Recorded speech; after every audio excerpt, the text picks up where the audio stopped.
Keyless Enter and Go lets you lock or unlock the doors and trunk without ever touching the key fob, as long as the key fob can be detected by the vehicle.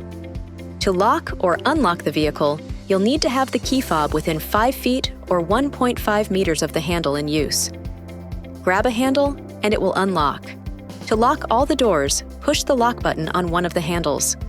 You can have all the doors unlock automatically when the vehicle is placed in park and the driver's door is opened by selecting Auto Unlock on Exit in your Uconnect settings. If equipped, your doors will automatically lock when the vehicle speed exceeds 15 miles per hour. Your vehicle may also come equipped with a front trunk, or frunk, for additional storage. Press the hood release button on the instrument panel to the left of the steering wheel twice to release the hood.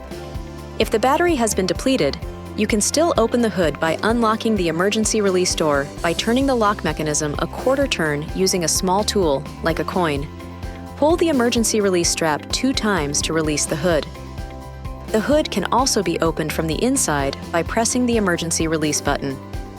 When you're all set, you can close the hood by gently lowering it until it is resting on the latch mechanism. Place 2 hands in the center of the hood, above the latch mechanism, and press firmly down until the hood is latched. This video is not intended to take the place of your owner's manual. For complete details and other important safety information, please see your owner's information.